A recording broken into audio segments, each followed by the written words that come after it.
This presentation is brought to you by theKathleenWellsShow.com. Upcoming retired CIA analyst Ray McGovern.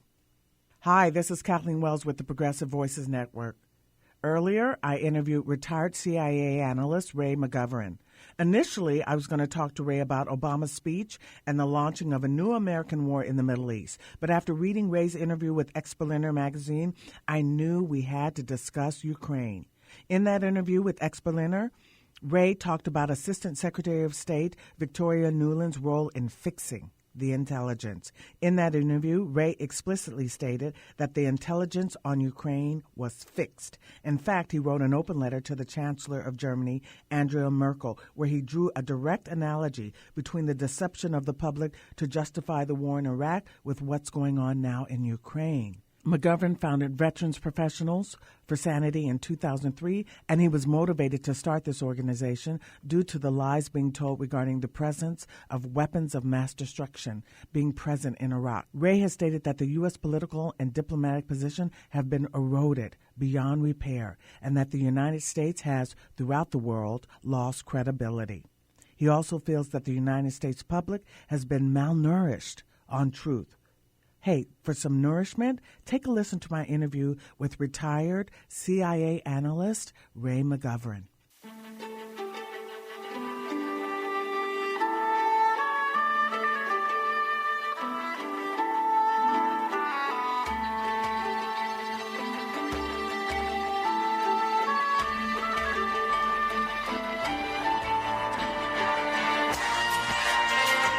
Hi, welcome. This is the Kathleen Wells Show. I'm your host, Kathleen, and today we're going to talk about Ukraine with my guest, Ray McGovern. Let me tell you a little bit about him before I bring him on. Ray McGovern is a retired CIA officer who holds a master's in Russian studies from Fordham University, a certificate in theological studies from Georgetown, and is a graduate of Harvard Business School Advanced Management Program. He served as a CIA analyst from 1963 to 1990, and in the 80s he chaired the National Intelligence Estimates and prepared the President's Daily Brief. He also received a Commendation Medal at his retirement. In 2003, he founded Veterans Intelligence Professionals for Sanity, and he is frequently called upon to comment on intelligence issues that challenge our collective sanity. In fact, Mr. McGovern spent all of last month, all of September, giving talks throughout Europe, in Glasgow, London, Berlin, and Moscow, and also in Northern California. Welcome, Ray McGovern, to the Kathleen Wells Show. Kathleen. Thank you very much, Kathleen. I'm delighted to have you. Well, on the second day of the NATO summit, which was on September 5th, you conducted an interview in Berlin with Ex-Berliner magazine. And in that interview titled Ukraine, Russia was always elected to be the enemy, you stated that the intelligence was fixed. In fact, you wrote an open letter to Angela Merkel challenging the notion that Russia is fighting alongside and arming insurgents opposing the legitimate government in Kyiv. So elaborate on the letter you sent to Angela Merkel, and also elaborate on this notion that the intelligence that we've been getting was fixed intelligence. Sure. Be happy to do that. The term fixed actually was used back before Iraq.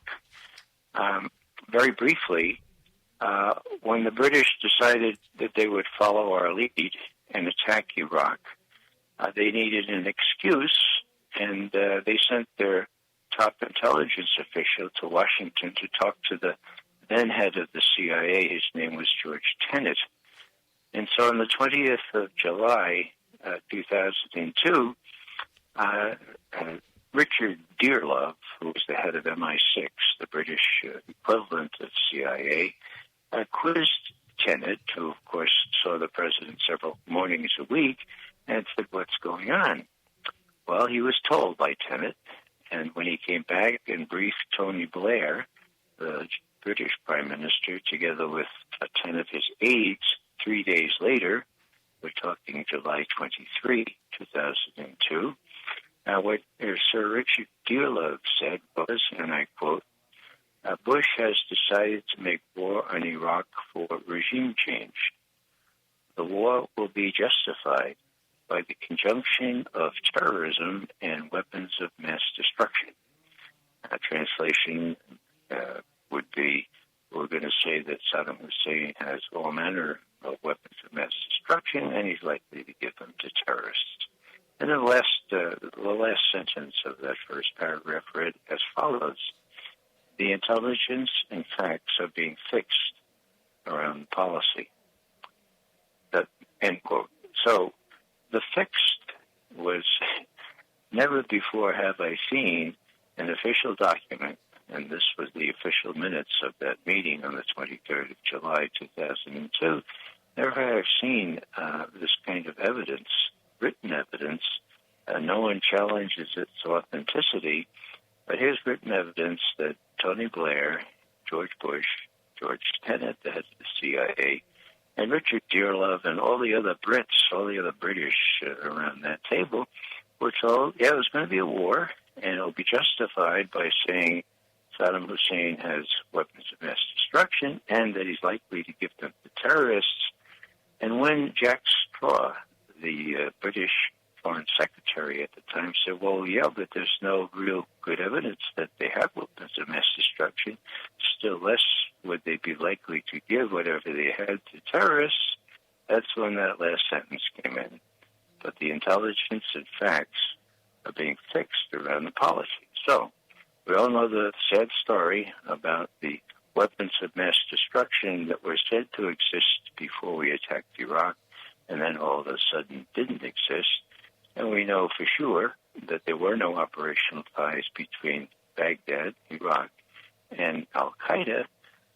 So this was a rather monstrous thing. And when George Bush and Dick Cheney say, oh, it was really a terrible mistake, our great regret was that the intelligence was mistaken on Iraq. Well, that's yet another lie. It was not mistaken. It was fraudulent. And you don't have to take my word for that. Just if you look at what the chair of the Senate Intelligence Committee said right after a 5-year investigation about the pre-war intelligence on Iraq. And what he said, his name was Rockefeller, he was chair of the Senate Intelligence Committee, he said the evidence used to justify the war in Iraq was, quote, unsubstantiated, comma, contradicted, comma, or even non-existent, period, end quote. Now I ask your listeners to think about what non-existent intelligence looks like. It was fraud through and through. Now, that's only 12 years ago, right?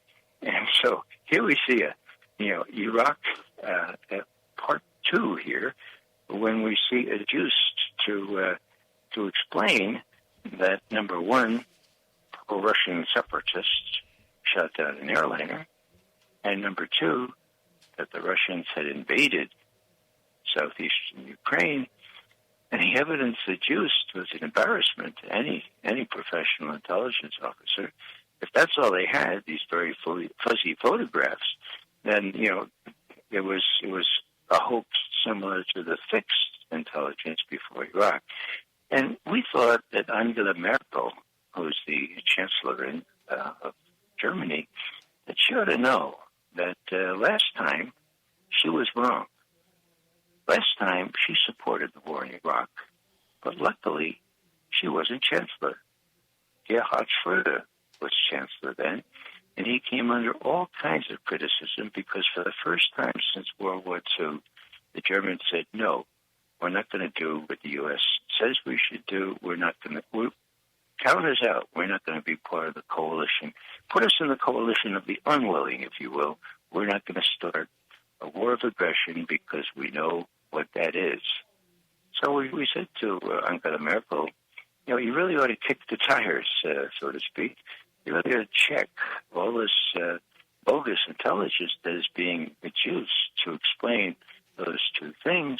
And if you have doubts, as we do, and no doubt your intelligence service does, if they're being honest, then you might want to guide yourself accordingly before you give arms to the Ukrainian government or before you do other things that you will later regret.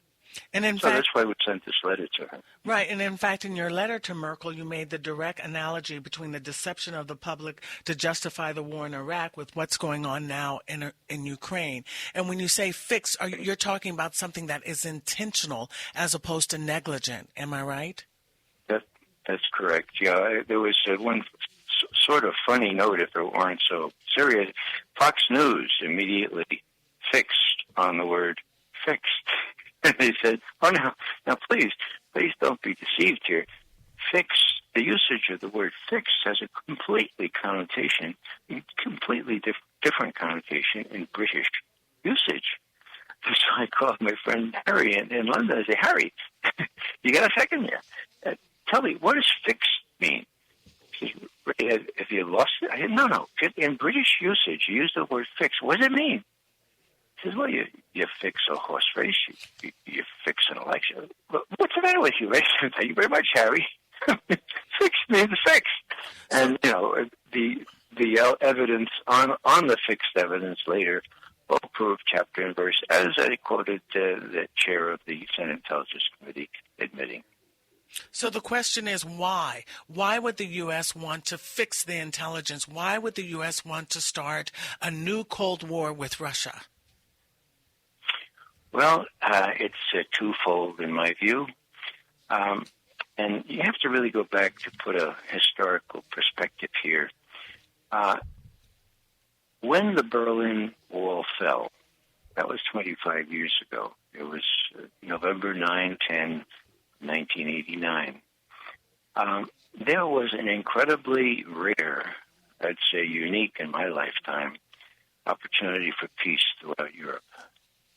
And that was a function of enlightened statesmen, George H.W. Bush, the first George Bush, and Mikhail Gorbachev, and his Secretary of State, Shevardnadze. What Bush did, and it's much to his credit, he immediately called up Gorbachev and said, Mikhail, really sorry for your trouble there in Berlin, but this could be very volatile. We need to get together right away to see if we can make a wonderful chance for peace on this. And they met 3 weeks later in Malta, and they issued a joint declaration saying this is a unique chance for peace in Europe from Portugal to the Ural Mountains. And we're going to do all we can to make sure that happens. George Bush told Gorbachev, and this came out publicly, I, George Bush, am not going to dance on the Berlin Wall, meaning I'm not going to take advantage of your problems there in Eastern Europe. So Bush sent his Secretary of State, James Baker, to Moscow 2 months later, first week of February. We're talking 1990 now. And I have this from the U.S. Ambassador, Jack Matlock, who was there. He was there in Malta at the summit, and then he was there when Baker came to Moscow. He was the U.S. Ambassador. And what Jack tells me is this.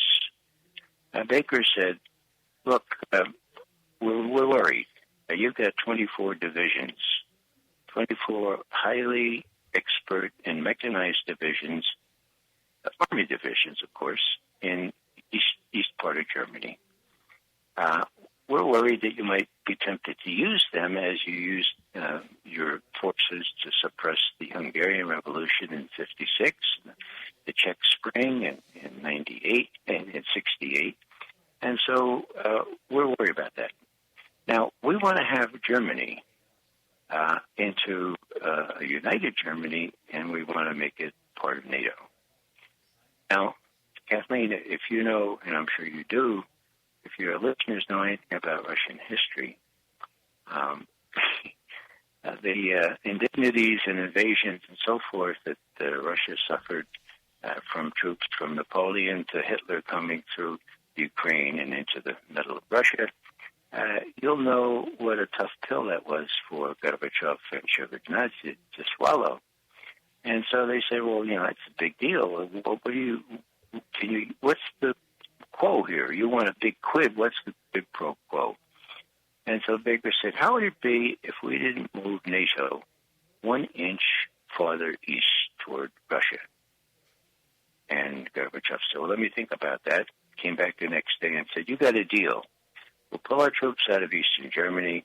will allow a reunified Germany so long as it remains in NATO and Germany is not able to develop its own nuclear deterrent. And in return, you promise not to move NATO 1 inch farther east. That was the promise. Everyone agrees.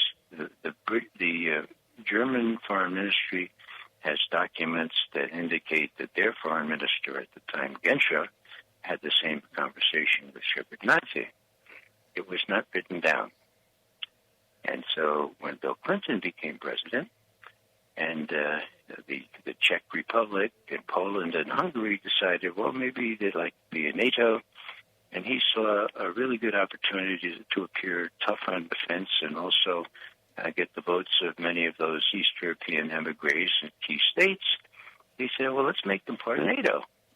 And his advisors would have had to say, well, that's a nice idea, Mr. President, but we promised the Russians we wouldn't do that.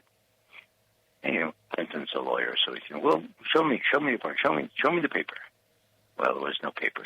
Okay.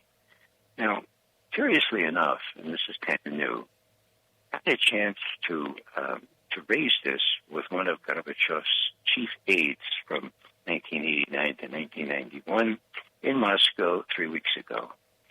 And I said, can you throw some light on why it was never written down, why this agreement was, it's really bizarre that you have a piece of paper on it. And what he said was this.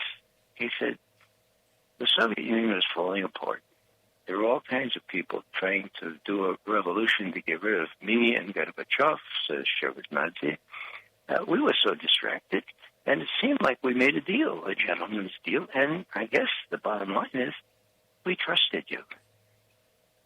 Now, 6 years later, how many new countries in NATO? 12. All east of Germany. How many original NATO countries? 12. So they doubled in size. And then 6 years ago, 2008, NATO, in its wisdom, decided that they would enfold Ukraine and Georgia also into NATO, came out with a summit statement, a declaration saying, and I quote, Ukraine and Georgia will become members of NATO, end quote.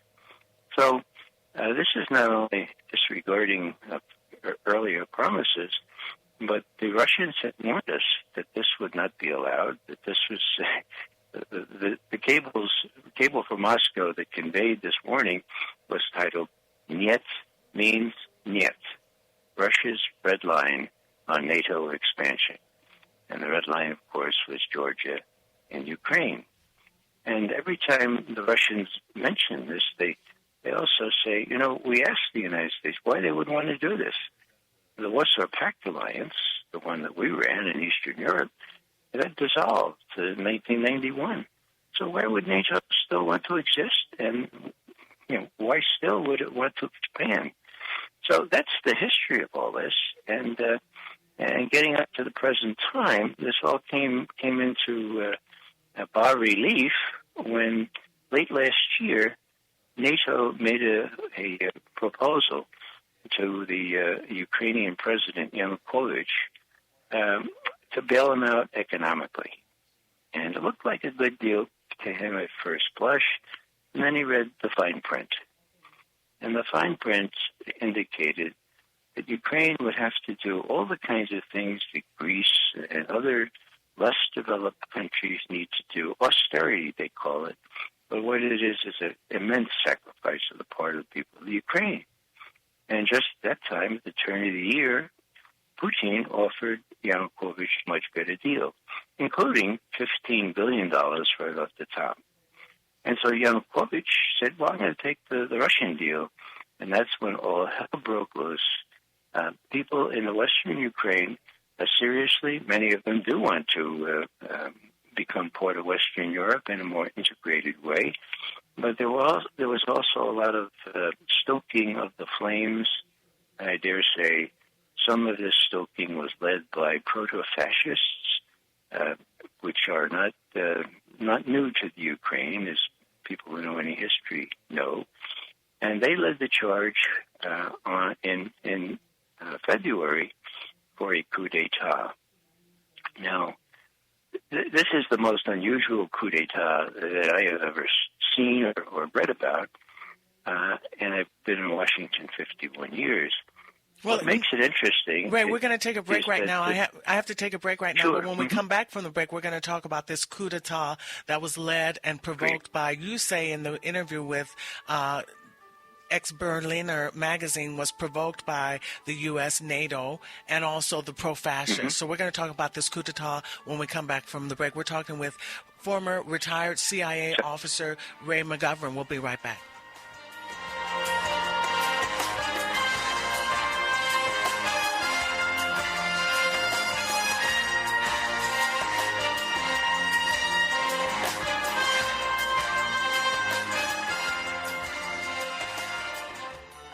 I'm David Pakman, host of The David Pakman Show on the Progressive Voices channel on TuneIn. Check out my show at davidpakman.com. That's davidpakman.com.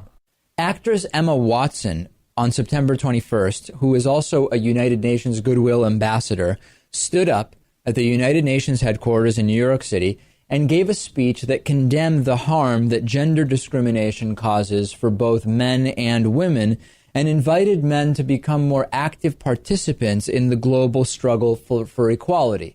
The next day, anonymous individuals set up a website supposedly targeting Emma Watson with sexual threats and a countdown meant to be believed to be a countdown to when nude pictures supposedly stolen from Emma Watson would be released. Initially, some users on the 4chan message board took credit for creating the website, which features the 4chan logo. We have now found out, Louis, that as of right now, as of just before we went to broadcast today, it appears that it is not 4chan that is responsible for this website and these threats, but rather a marketing stunt by a company called Rantic, who has as a goal that they are working on shutting down 4chan altogether. So it appears, Louis, that a very serious situation here, which is Emma Watson making a logical, a well-reasoned speech, a speech that has actually inflamed many so-called men's rights activists when she was not advocating for women's rights over men's rights. She was not advocating pro-feminist so-called militant propaganda, the term we hear from these men's rights groups at all, but simply saying we need men engaged in the battle for gender equality and eliminating gender discrimination. This is very serious stuff, and the backlash is a very serious and real thing. And a viral marketing group that has the goal of eliminating 4chan takes this as an opportunity to throw Emma Watson in. I find this to be pretty distasteful. Of course, but it's just business as usual, isn't it? This is, it's clever, I guess, in a way, capitalizing on those recent events, but business as usual. Yeah, more or less. And in spite of the fact, I want to make clear, in spite of the fact that the threats were not coming from 4chan, but rather from this viral marketing group, Rantic, the response from many so-called men's rights activists was very positive to this, saying we should be releasing nude pictures of Emma Watson because she's speaking out, preaching this pro-feminist nonsense, and she deserves to be punished, which is amazing because the fact that that was the response from many individuals actually proves that we need people like Emma Watson and others taking this issue of gender discrimination seriously. In other words, we have someone who speaks out about issues of gender discrimination, and all of a sudden people are talking about her individual sexual history and cheering for the potential release of nude pictures which were in this imaginary world created by Rantic, stolen from her illegally. It actually proves that this is a serious issue. It is a serious issue, and for people like Emma Watson, this must be one of the most infuriating and aggravating battles to have to try and fight. You've been listening to part of the David Pakman Show on the Progressive Voices channel on TuneIn. For full audio and video podcasts, interviews, and much more, check out our website, davidpakman.com. That's davidpakman.com. And check out our YouTube channel at youtube.com/The David Pakman Show. This presentation is brought to you by the KathleenWellsShow.com.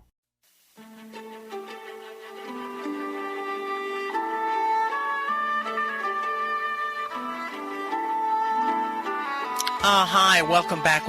This is Kathleen Wells, The Kathleen Wells Show. My guest is Ray McGovern, former CIA analyst who served as a CIA analyst from 1963 to 1990, and in the 80s he chaired the National Intelligence Estimates and prepared the President's Daily Brief. So, Mr. McGovern, we were just talking about the fact that a coup d'etat occurred in Ukraine, that pro-fascists... Correct. Mm-hmm.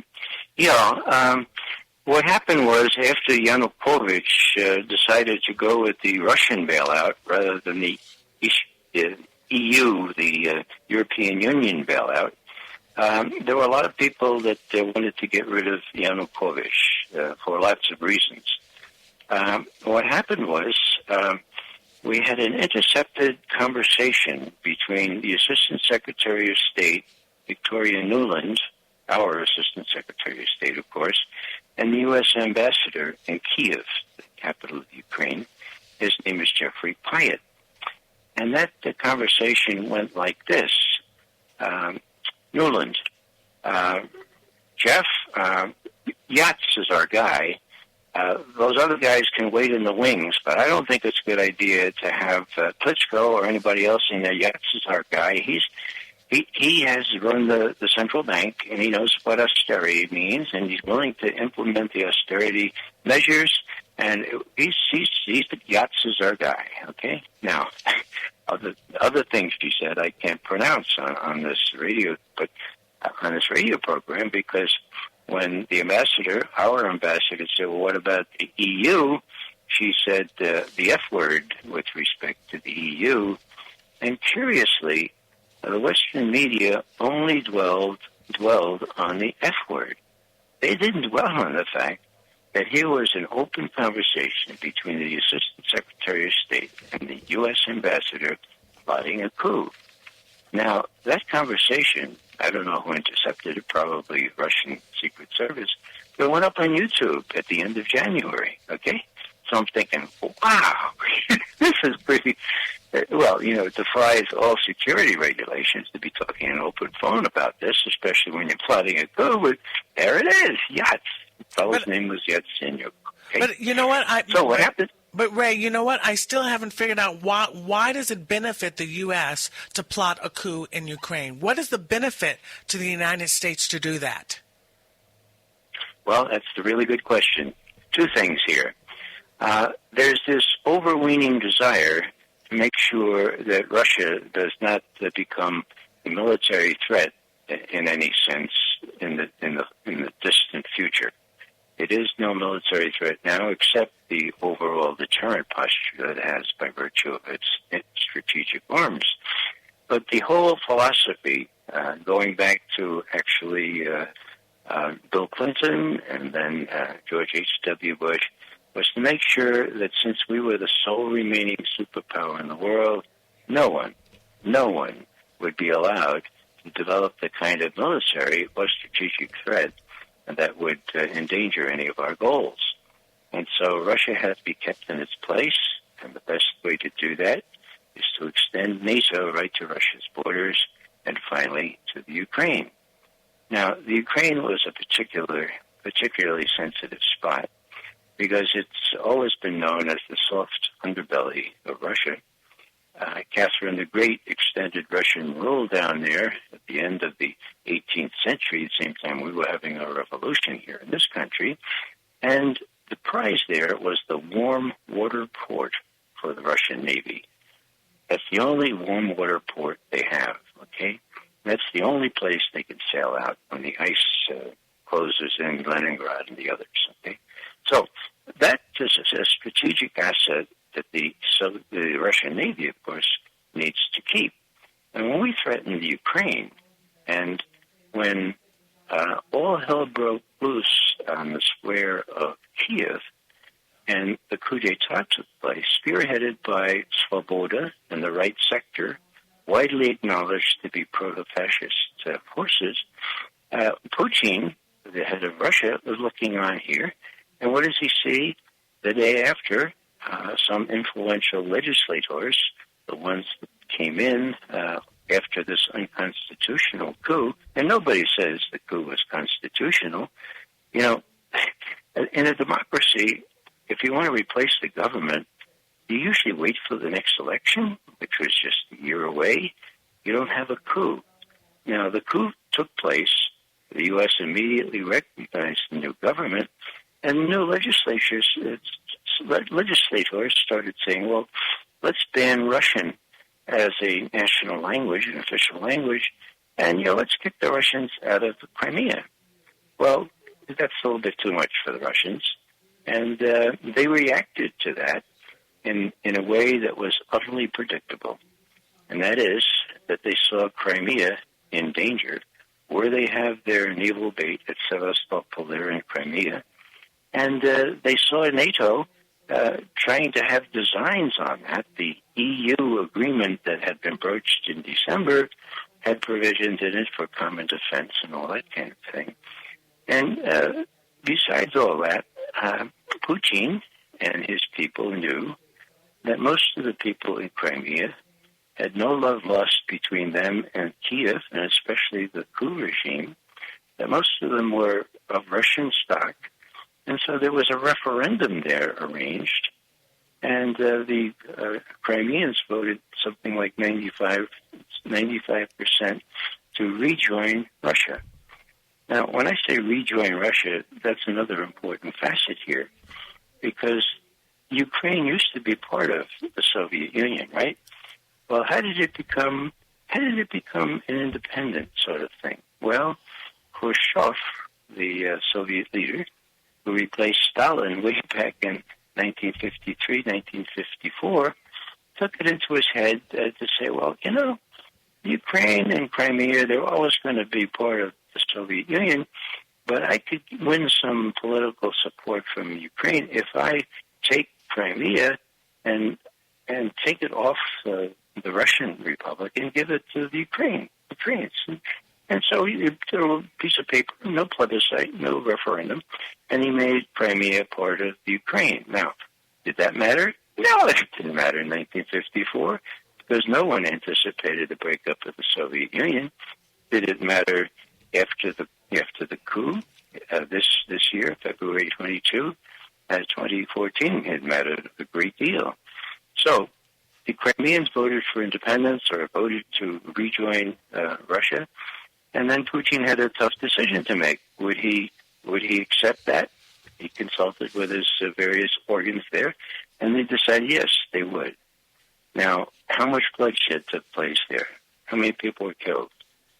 0. It was the most remarkable assimilation or reassimilation of a land here back into the mother country that I've ever seen in my professional career. So, why do I say all that? Well, because Crimea is incredibly important. The more so, and Putin has said this, although you don't see this in the Western press, Putin has said, look, when we decided to accept the Crimea back into Russia, we were guided by two things. The notion that Ukraine was still leaning, or that NATO wanted Ukraine to become a member of NATO, and if that happened, our naval base would be lost to us. And he's sometimes very jocular in the way he phrases it. He says, I'm sure that U.S. sailors and NATO sailors, I'm sure they're terrific fellows. But I'd much rather not have to visit them in their naval base in Sevastopol, Crimea. I'd really much rather have it the way it is now, where they're free to visit us in our naval base in Sevastopol. Now, why is this all important? Well, the U.S. is trying to set up a missile defense system that they say is against Iranian or even North Korean missiles, but nobody who knows anything about geography or strategy, nobody doubts that it's designed to be used against Russia. And the Russians, of course, know that.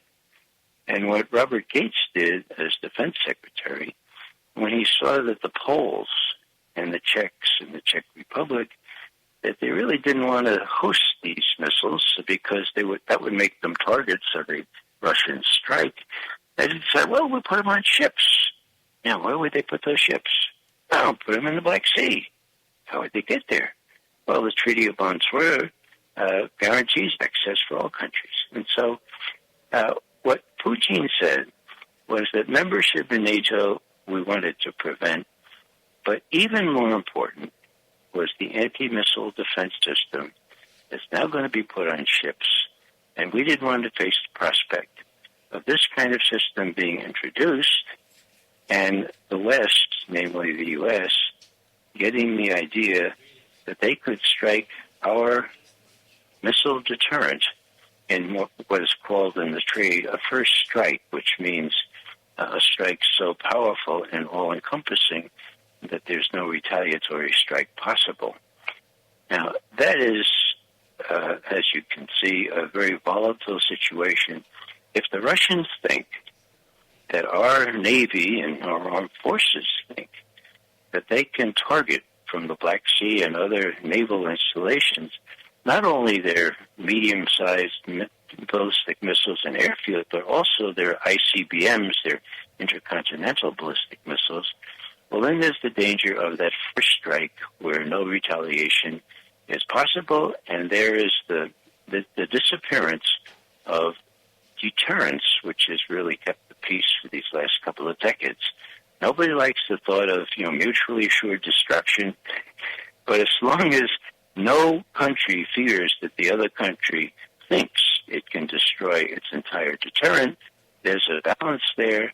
And I happened to be in Moscow in 1972 when the anti-ballistic missile treaty was signed, and that was an incredible force for stability, a balance of terror, if you like, but at least a balance. So what Putin is saying now is, look, this is very destabilizing. And indeed, he's right, because if the Russians fear that the U.S. gets this national missile defense thing where it could permit a first strike, then what happens? Well, then at the very first sign that this may be coming, what do the Russians do? They launch on warning, okay? That's another trade term, but it means as soon as you think the other side is going to destroy your missiles and your airfields, you launch at that first sense of warning, and what happens? We all get fried, as we almost did during the Cuban Missile Crisis. So this is very, very serious stuff.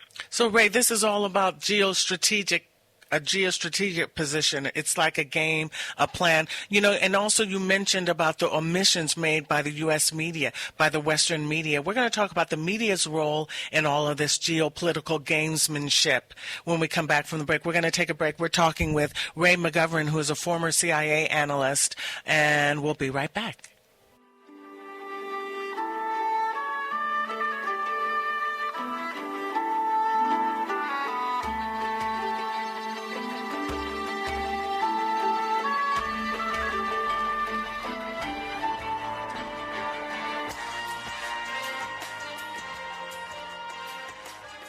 You're not going to go there, are you? Oh, yes, I am.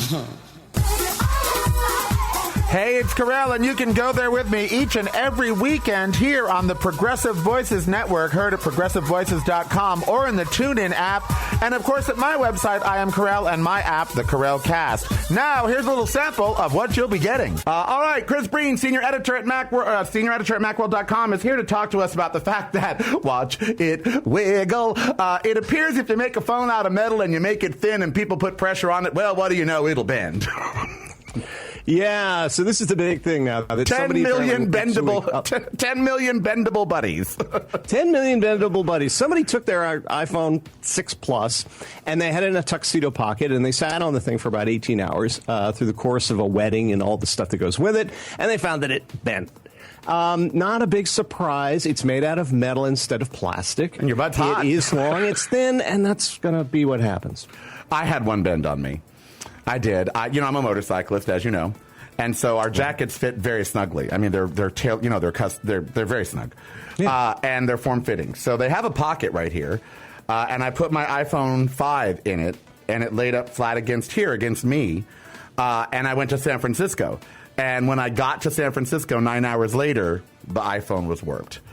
So I mean, it's not just a 6 problem. They do this, but you're right. They're metal. Metal bends. Yeah, and I mean, part of the problem is, obviously, it's a design issue that if that's what people want and they don't want kind of a cheap-looking plastic thing, that this is an issue. So they're really going to have to, unfortunately, and I hate to invoke sort of you're holding it wrong, but you're putting it in your pocket wrong. You're going to have to put it somewhere else. Right. It's no longer the most convenient to carry it in your pocket. So tune in every weekend here at ProgressiveVoices.com or in the TuneIn app or in my app, the Carell-Cast, and at my website, IamCarell.com.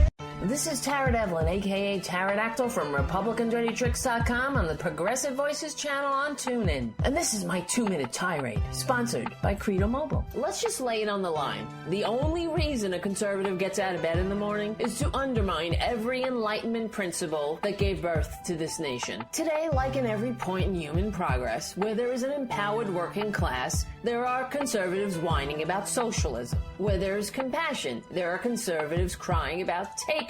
Where there is respect, there are conservatives whining about political correctness. And where there are free and fair elections, there are conservatives trying to rig the vote in their favor. So, naturally, where there are campaign finance laws meant to tamp down on the influence of money in politics, there are right-wing judges overturning democracy's safeguards. This is where we stand with Citizens United, the right-wing activist Supreme Court ruling that started unleashing unlimited bribes into the political system. You see, conservatives want corrupted elections. They loathe democracy and can't stand when we, the people, have the power to participate in self-governance because we might get in the way of their mission to hand our nation back over to the entrenched intergenerational aristocracy, the likes of which our founders fought a revolution against. You know, like real patriots would do. Conservatives aren't comfortable with one person, one vote because they lose and would much rather have $1, one vote. And they're doing it. After all, they have teabaggers convinced that indentured servitude to transnational corporations equals freedom. The remedy for this is congressional action. Go to credoaction.com to sign the petition to tell Congress to advance a constitutional amendment to overturn Citizens United. That's credoaction.com. Go there now. We stick together, we win. This is Pterodactyl from RepublicanDirtyTricks.com. Keep listening for 2-minute tirades and more on the Progressive Voices channel on TuneIn.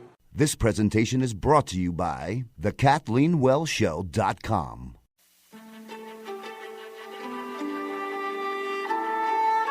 Welcome back.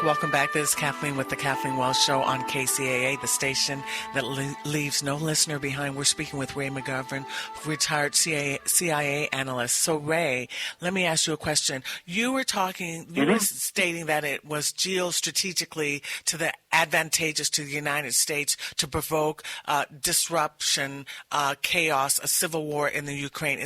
Am I stating it correctly? Well, yeah, I would just distinguish between who thinks that's a good idea, and they are the so-called neocons, the neoconservatives who seem to be running the foreign policy for not only George Bush, but now for Barack Obama. I don't think it's a good idea. The Russians certainly don't. And I think Europe is coming around to see that this is not a good idea, except, and this is important, except for the arms manufacturers, the arms dealers, the arms sellers. They come out smelling like a rose, Kathleen. And when somebody asks, cui bono, who profits from all this? Well, it's not only who profits, it's who profiteers on all this. And it is the defense industries. It is the so-called military-industrial complex that President Eisenhower warned about as he left office in his farewell address. I was just looking at the contributions being given to Buck McKean, the chair of the House, I guess it's the House Armed Services Committee. And here are the top contributors: Lockheed Martin, Northrop Grumman, General Atomics, General Dynamics, Boeing, Defense Aerospace, Defense Electronics. So you're getting millions and millions, and most of these people are close to $1 million. These are the people in Congress who are appropriating the money for these same industries and these same corporations to come back and give a slice of that money to their campaigns. It's a wonderful, wonderful circular sort of thing. And what you have is not only what Eisenhower called the military-industrial complex, but it's what he wanted to call, and is now, the military-industrial congressional complex. Congress appropriates the money. The arms dealers make the weapons. They sell the weapons to whomever.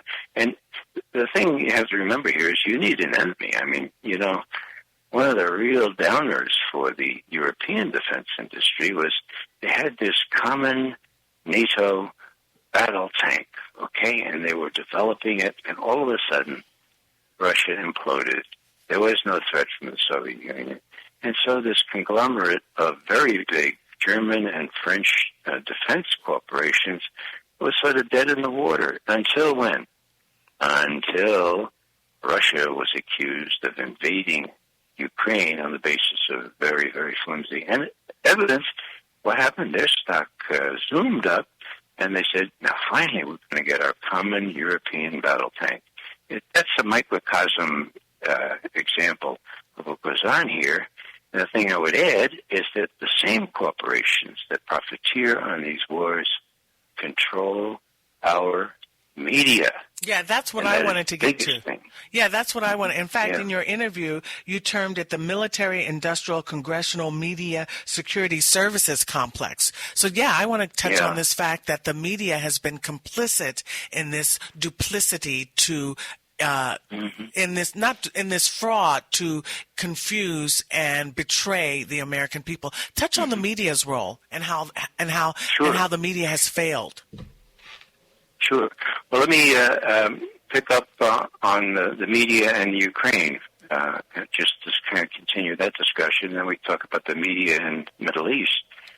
Today, I have in front of me the Washington Post, and it's quite remarkable because not only in their editorial policy, but in their reportage, they have a distinctly anti-Russian, pro-Israeli bent on everything they write. Now, here's a piece on China and the riots that are happening in Hong Kong.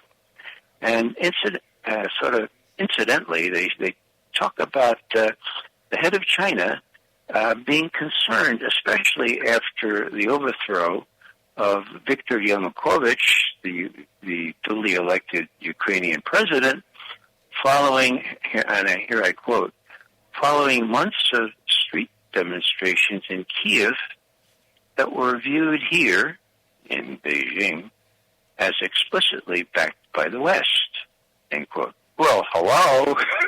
They were backed by the West. That telephone conversation that I indicated to you picked the new prime minister, Yanukovych, not Yanukovych, but Yatsenyuk. So it's not as though they were explicitly, they were viewed here in China as backed by the West. They were mounted by the West. There was a coup d'etat mounted by the security services, very Western folks, and the proto-fascists. So that's how far they go. Even on an article ostensibly about China, they say, well, it was backed by the West. The West immediately recognized the Putsch government, which was unconstitutional. And so this is the media here. And the media is giving the idea that Russia is behind all this. Putin bad.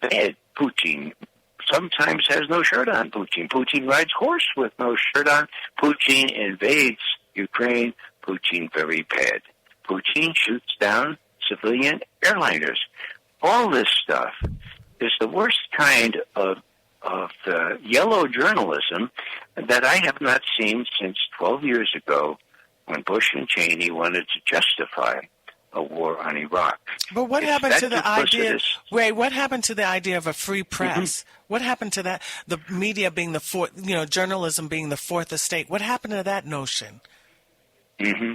That's gone by the board. The bad news to tell you is that the fourth estate is dead. Whether it's because of self-censorship, whether it's because you're afraid you'll be put in jail, as James Risen, Pulitzer Prize-winning reporter for the New York Times, is being threatened because he won't reveal one of his sources, or whether it's because you just like the money. 6 figures come easy. All you have to do is hew to the line. You could see it every Sunday on the talk show. Do I get on a talk show? No. Do any of my friends? Of course not. I get on CNN maybe every year or so until they remember the kinds of things I might say, and then they keep me off. So it's the corporations that run the coverage and they also are explicitly involved in the war. So since Watergate, the media has gone down into the point where now you can't get straight news from TV news, certainly, and from very few newspapers. Now, what's the good news? The good news is that there's a fifth estate, and the fifth estate, of course, is in the ether. As I go around talking colleges and universities, it dawns on me, none of these young people read the newspaper. None of them, think they're getting news from TV. And that's a good thing because they know where to seek out news. They know where to go on the Internet and on the web. And so there's the fifth estate. That is our hope. That is the promise.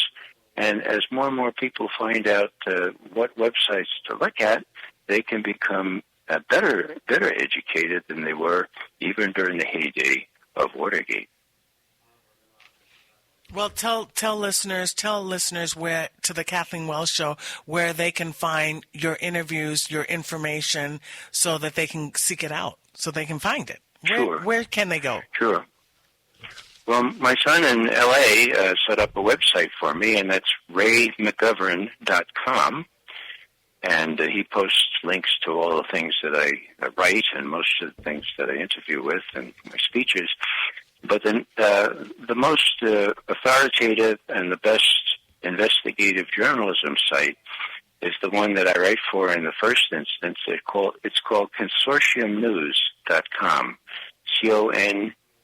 CONSORTIUM news, all one word, .com. That's run by Robert Perry. He was the journalist that won all kinds of awards for revealing Iran-Contra, to include Ollie North's role in that.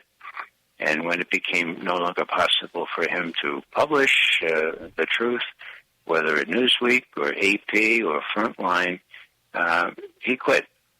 He's one of the few people who just quit the Fourth Estate and has his own website. Again, it's consortiumnews.com. What I also highly recommend is Amy Goodman's program, which is called democracynow.org.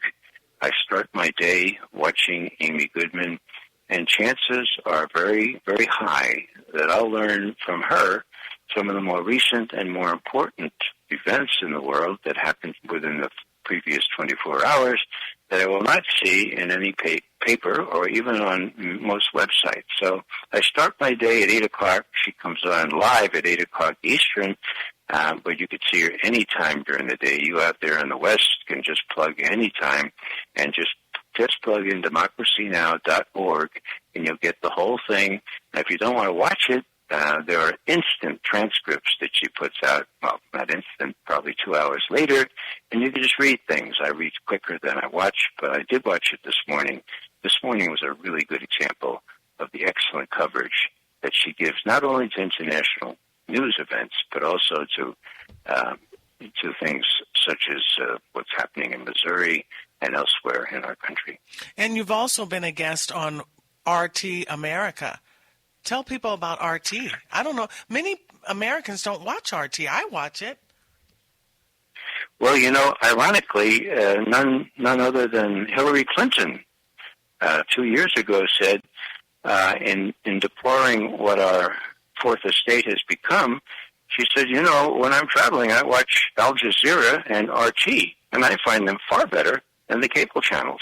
She said that. Mm-hmm. Hillary Clinton. I remember. RT used to be called Russia Today. It's available on most, I guess, cable. I'm on it often. I never watch it except, little film clips on the web. But it is really, really a good alternative. That and Al Jazeera. Press TV is another. Now, these are looked on as being tainted. Al Jazeera because it comes out of the Middle East, RT because it is run by Russia.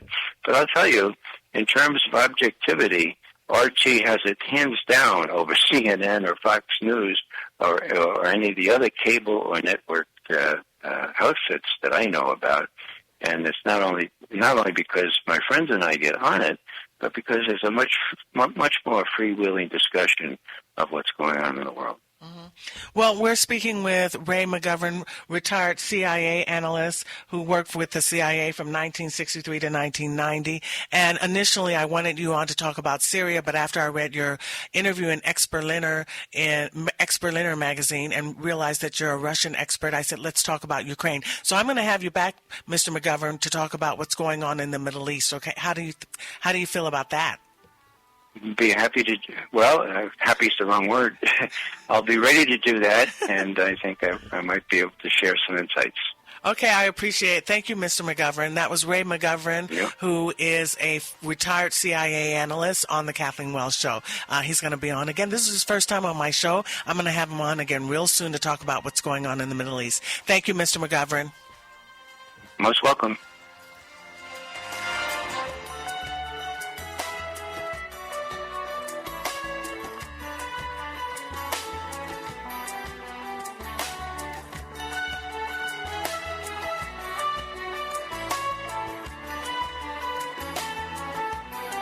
You just listened to my interview with retired CIA analyst Ray McGovern. This interview was originally aired on KCAA, AM 1050, NBC News Talk Radio. To check out Ray's commentaries and writings, go to his website, raymcgovern.com. And be sure to check out my site where you can hear archived interviews at thekathleenwellsshow.com. That's thekathleenwellsshow.com. See you next week. This presentation was brought to you by thekathleenwellsshow.com.